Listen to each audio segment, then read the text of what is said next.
Welcome, fellow plebs. My name is Sean, and this is Tribunus Plebis. And welcome back to the podcast, everybody. Well, today, what we want to talk about should be pretty obvious if you're following the news at all, and if you know what this podcast tends to focus on. The United Auto Workers are officially on strike. The big three American automakers, Ford, General Motors, and Stellantis, formerly being Chrysler, have refused to negotiate fairly with their organized workers after abusing those same workers, with the assistance of a complicit, until very recently, union leadership. That corrupt, undemocratic leadership was overthrown in the last election, led by the election of new president Shawn Fain, as well as the victories of every other Democratic reform candidate who ran opposition to the powers who once were. The platform of this new breed of, auto union members, perhaps we should call them a new generation of the old breed of UAW members, given how militant this union was at its start. But that platform was no corruption, no concessions, no tears. It's a simple, yet staggeringly effective message.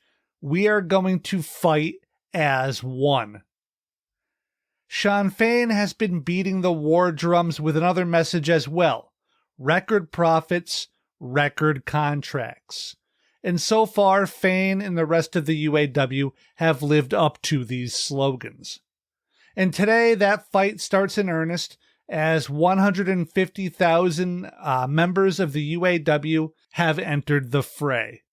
The latest contract between the United Auto Workers and the big three car companies expired at midnight Friday, September 15th. Or I guess it's technically it expired Thursday night at 11:59 and 59 seconds.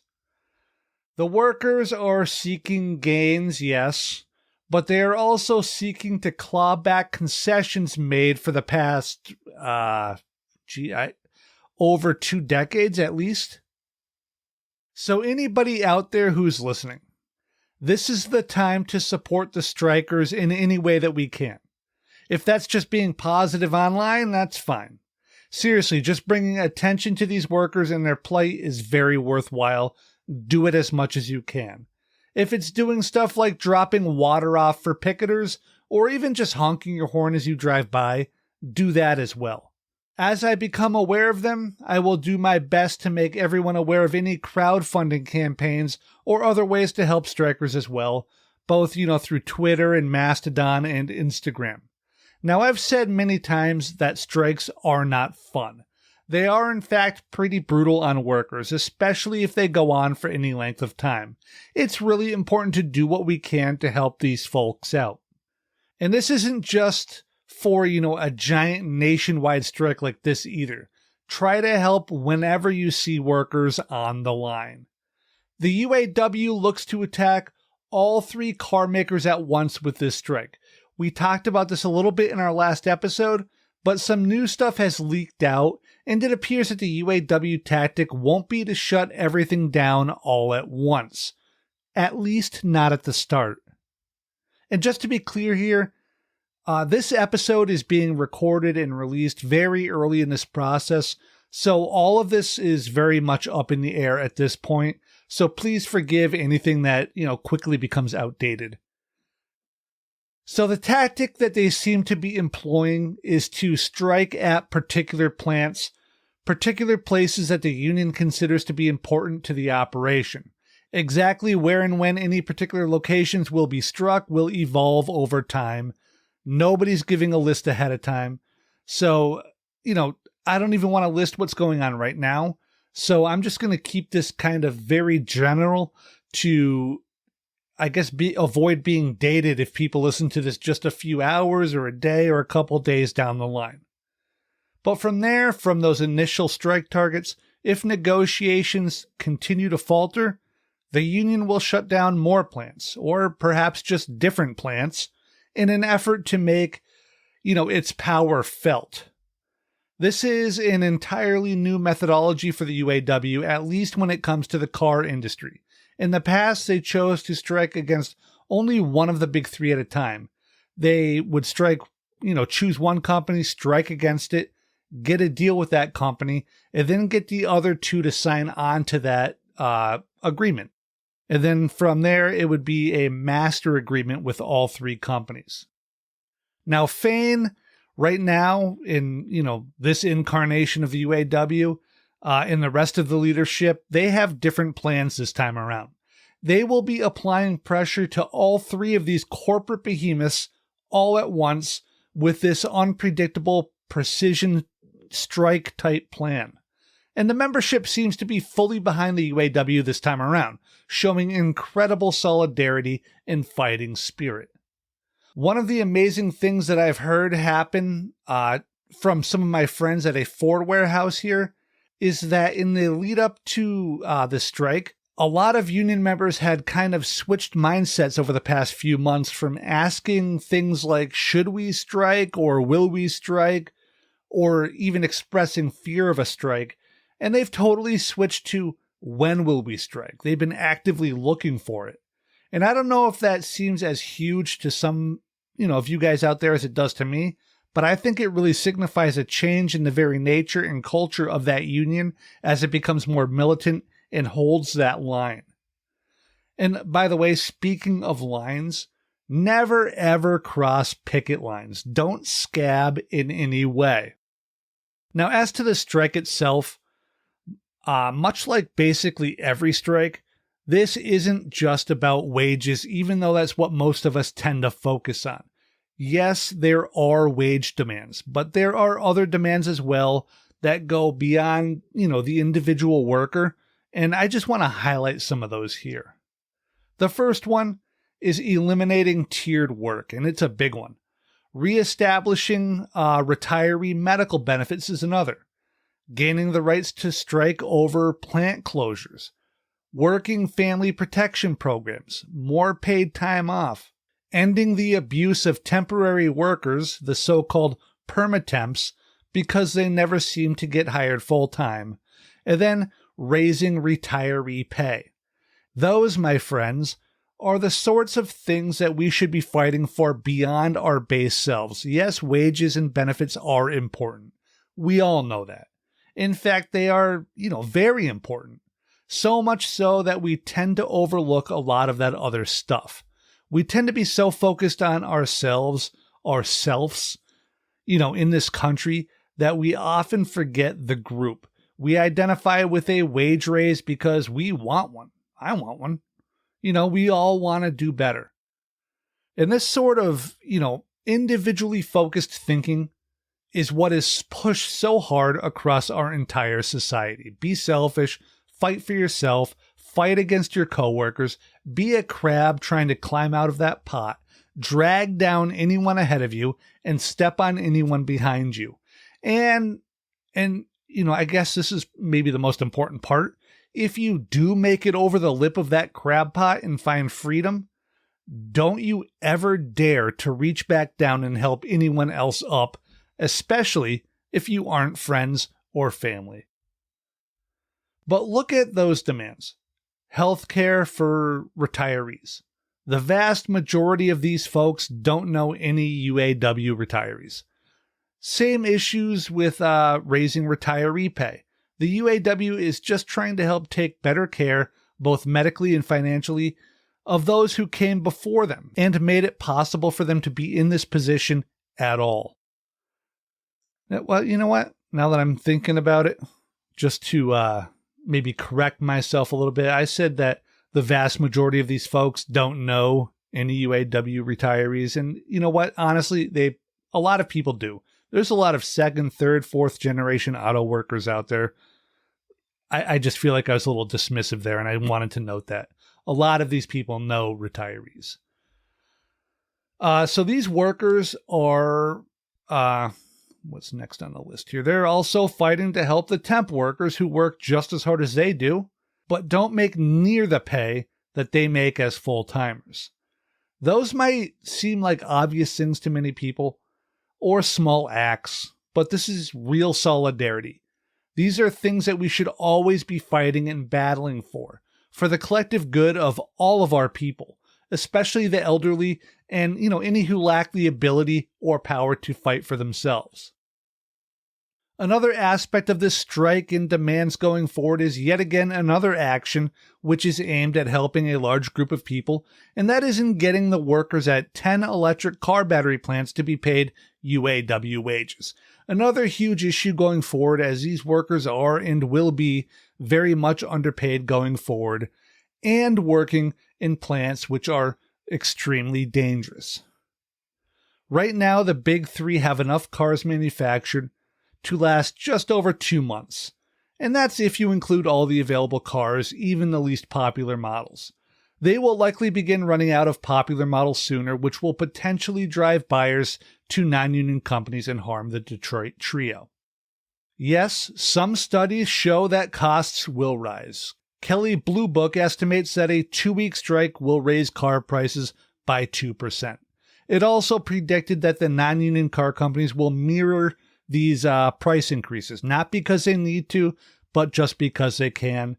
This is, as they say, the market, the magic market, right? Well, here's Shawn Fain talking a little bit about car prices. Analysts say a prolonged strike will push up auto prices and dramatically hurt the economy. Are you worried about either of those possibilities?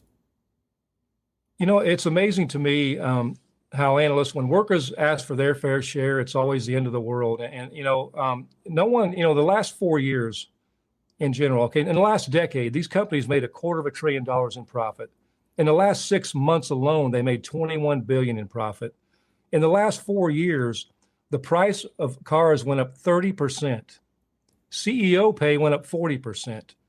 No one said a word. No one had any complaints about that. But now, God forbid that workers actually ask for their fair share of equity in the fruits of the labor and the product they produce, and all of a sudden it's the end of the world.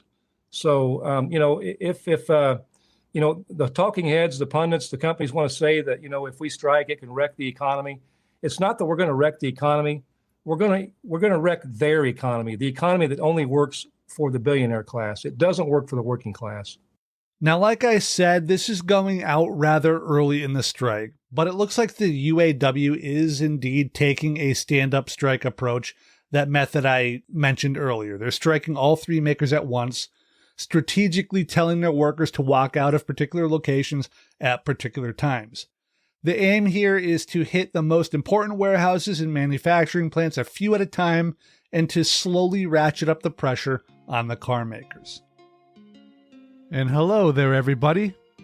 As most of you probably know, this podcast takes a lot of time and effort to put together and, to get out there for you good folks to listen to.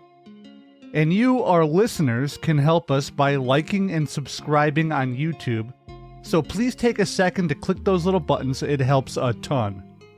And if you are feeling just a little bit more generous and you enjoy what we do here at Tribunus Plebis Media, you can help us earn just a little bit of money for the large amount of labor that we put into this thing by signing up on our Buy Me a Coffee page, where you can make a one-time donation or sign up for a recurring monthly subscription. We do all of this for free, and we will never run ads in our works. But any contributions really do help keep the show going and improving. The page address is buymeacoffee.com/Tribunus Plebis. And of course, all links will be in the show notes and descriptions wherever you are listening or watching. Thank you. And now, back to the episode. Now, I do want to address something before going forward, and that's the framing of this that we see in the media, which, it both regurgitates corporate agitprop and creates its own narratives against workers for its own cynical reasons. You'll hear a lot of talk in the media about how workers are harming industry, harming the economy, damaging the country, and so on. Pay attention to this framing because it really does matter when you talk about it. Here's another fact you won't hear on NBC Nightly News. The Big Three made a combined $21 billion in profits in the first 6 months of this year. That's on top of the $250 billion in North American profits they made over the last decade. While the Big Three executives and shareholders got rich, UAW members got left behind. A newly hired auto worker at the Big Three makes less today than they did in 2007. Meanwhile, car sales are down while Big Three profits are way up. How does that happen? Price gouging. You think the profits from those higher prices are passed on to the workers who make these vehicles? Think again. Your money is going straight into the pockets of shareholders and corporate executives. The Big Three CEOs have seen their already massive salaries increase an average of 40% over the last 4 years, while the companies have poured billions into stock buybacks and special dividends to enrich themselves. But you don't hear the media wringing their hands over how Big Three profits are driving up the cost of cars. You don't see big splashy nightly news segments on how consumers will be impacted by companies choosing to spend billions on executive salaries and stock buybacks and special dividends. No, you only hear these concerns when the working class stands up and demands a fair share of the value we produce. This is a classic misdirection of blame, right? Focus all the attention on the striking workers and not the corporate goons overcome with greed who refuse to, make those workers whole. You're essentially making the victims the guilty perpetrators here. And you'll hear all of this messaging during the UAW strike as well. Please don't fall for it or fall into it ourselves. It's easy to do, even with the best of intentions. I might even slip up here in this very episode somewhere. That's how ingrained it is in our brains. But if you're out there and you hear someone complain about, maybe a car price increase or difficulty getting an F-150 in a certain color or something during the strike, and they talk about things like, why don't these guys just get back to work? It's really important to challenge that. Why aren't these companies paying their workers properly? Why aren't they taking care of their retirees? Why aren't they giving them good health care? These are dangerous jobs. Why didn't these companies stop taking from these workers for decades? Why won't they make sure that they take care of them now? Why did all of these companies back off promises to return the concessions that they got in 2008 when all of these companies were on the verge of breaking? Why are we okay with corporate greed pushing workers to the brink, but not okay with workers trying to save themselves? This isn't something that these workers have been exactly hoping for their whole lives. It's something that the corporations have forced upon them. This isn't the fault of the rank and file workers or even of the new UAW leadership. This is the fault of corporate cupidity and cruelty. Wages are, like I said a few times, part of it. But workers are really fighting for dignity, health, and a life outside of work. That's pretty much it. And now I've seen some talk, I guess not to suddenly switch topics here or anything, but even though I am, but this is a tricky situation for good old President Biden, according to some talking heads. He says he's pro-worker after all. The most pro-union president ever, in fact. He was saying that even as he ended a rail strike before it even started, using his power to side with the corporations over the working class. Well, this isn't, a sticky situation. Either he fully supports the strike or he shows his ass to the workers in this country. And this is politically relevant because a lot of those workers already don't like him and think, people like Oliver Anthony are poet laureates of the common man. If he screws a union over again, it's probably not a good thing for his upcoming election. But I say all of that just to make the point that we as workers can't be waiting for or relying on a politician to help us. It's time to stand up for ourselves as workers, as labor, as the working class. It's a way to fight for our fellow workers across fields, across cities even, and especially for our families at home. On the other side of this fight sit corporations, megalithic legal monstrosities created, formed, and driven by the most dishonest, rapacious, and gluttonous capitalist hucksters to ever be loosed upon this earth. The CEO.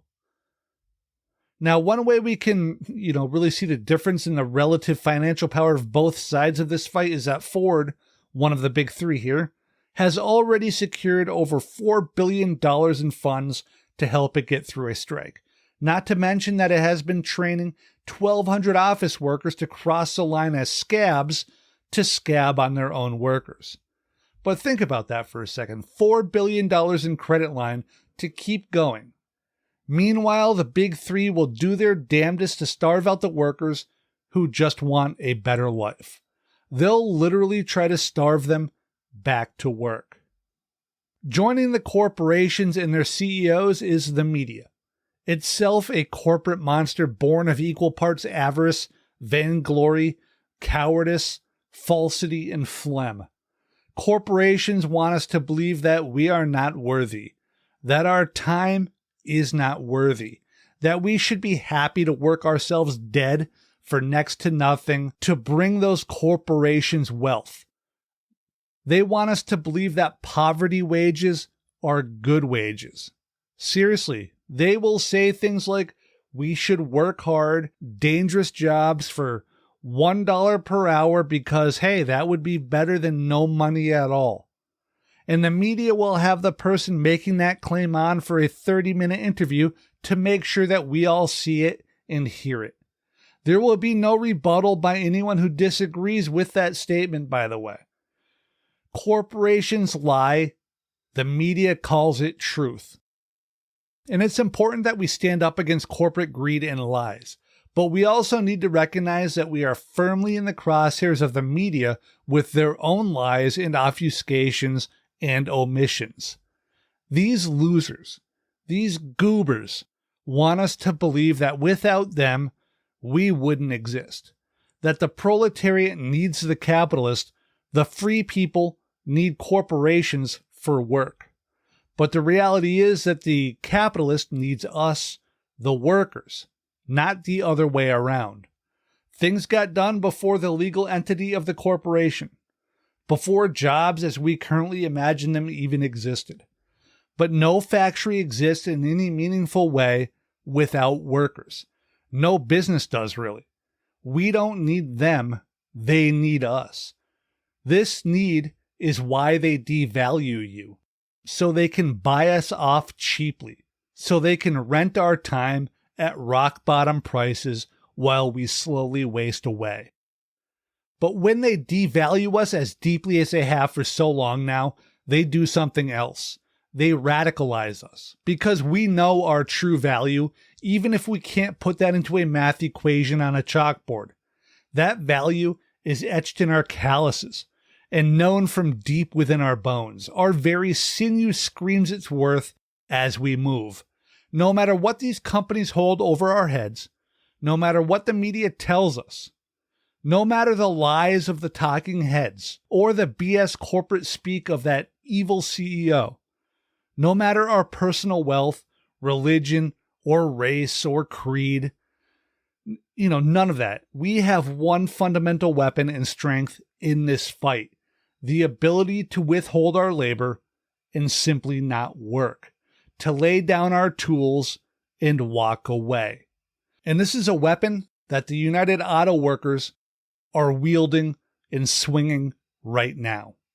According to, the corporate monsters out there in the media and the talking heads, this is the ultimate sin in our world: to not work. Not because the corporate overlords have convinced us that, work is some virtue and idleness is a sin, but because they tried to convince us so that they could continue robbing us of our value to increase their profits. All value is created by labor, and all profits are stolen wages. Those two statements are a bit simple, yes, but they largely hold. Yes, a strike is hard. The cost to workers of a strike is massive, financially, personally, emotionally, and so on. But to not strike, to not fight, the cost of that will be exponentially worse. Tribunus Plebis stands in solidarity with all of the striking auto workers, all workers currently on strike across the globe, and all workers everywhere. Solidarity now, solidarity forever. All power to the people. And that, my friends, is the end of the episode. I got a little ranty there at the end, I think, rather than talking about the auto strike, but I think it all relates. I hope it does. But that's the episode. Thank you, everybody, for listening. I appreciate it because you guys keep showing up for these things. It's truly heartening to, see the numbers. So, again, thank you very much. I love you all.